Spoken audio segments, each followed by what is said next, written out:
Hi hello friends, welcome to Swathi early kitchen. ಬೆಂಗಳೂರಿಂದ 55 kilometre ದೂರದಲ್ಲಿರುವ Shivagange trekking experience ನಿಮ್ಮ ಜೊತೆ ಶೇರ್ ಮಾಡ್ತಾ ಇದ್ದೀನಿ.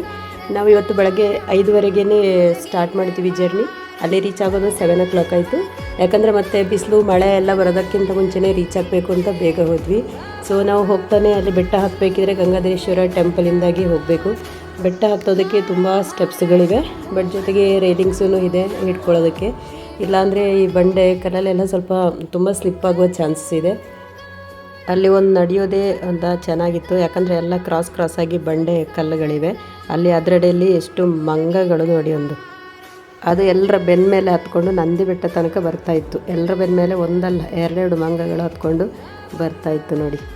ನಾವು 4 ಫ್ಯಾಮಿಲಿ ಜೊತೆ ಒಂದು 14-15 ಜನ ಸೇರಿಕೊಂಡು ಟ್ರಕ್ಕಿಂಗ್ ಹೋದ್ವಿ. ಹಾಗಾಗಿ ನಮಗೆ ಸುಸ್ತಂತ ಅನಿಸೇ ಇಲ್ಲ. ಹಾಗೆ ಮೇಲ್ಗಡೆ ನಂದಿಯದೊಂದು ದೊಡ್ಡ ವಿಗ್ರಹ ಇದೆ.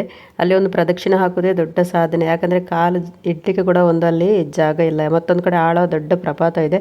ಆದರೂ ಕೂಡ ಬೆಟ್ಟದ ಮೇಲೆ ನಿಂತು ನೋಡಿದರೆ ಸುತ್ತಲೂ ಒಂದು ದೊಡ್ಡ ಫಾಗ್ ಕಾಣಿಸ್ತೆ. ಸೀನರಿ ತುಂಬ ಚೆನ್ನಾಗಿದೆ. ಅಲ್ಲೆಲ್ಲ ಬೆಳ್ಳಿ ಗಂಟೆಗಳನ್ನು ಕಟ್ಟಿ ನೋಡಿದರೆ ತುಂಬ ಆಶ್ಚರ್ಯ ಆಯಿತು ನೋಡಿ. ಅಲ್ಲಿ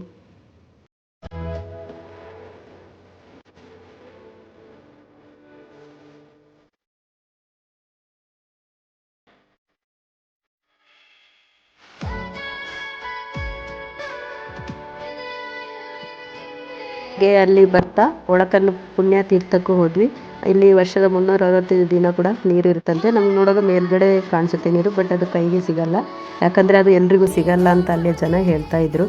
ನಾವು ನೆನೆಸಿದ್ದು ಆಗೋದಾದರೆ ಮಾತ್ರ ಅದು ಕೈಗೆ ನೀರು ಸಿಗುತ್ತಂತೆ, ಇಲ್ಲಾಂದರೆ ಸಿಗಲ್ಲ ಅಂತ ಹೇಳ್ತಾ ಇದ್ರು. ಇದು ಪಾತಾಳ ಗಂಗೆ ಅಂತೆ. ಇದು ಬೆಟ್ಟದ ಮೇಲಿದ್ರೂ ಸಹ ಎಲ್ಲಿ ನೀರು ಯಾವಾಗಲೂ ಕೂಡ ಕಡಿಮೆ ಆಗಲ್ಲಂತೆ. ಹಾಗೆ ಇದು ಬೆಟ್ಟದ ಮೇಲೆ ಶಿವಪಾರ್ವತಿ ದೇವಸ್ಥಾನ. ಇಲ್ಲಿ 12 ಜ್ಯೋತಿರ್ಲಿಂಗ ಕೂಡ ನೀವು ನೋಡ್ಬೋದು. ಇಲ್ಲಿ ಒಳಗಡೆ ಹೋದರೆ ಒಂದು ಪ್ರದಕ್ಷಿಣೆ ಹಾಕ್ಕೊಂಡು ಬರ್ಬೋದು.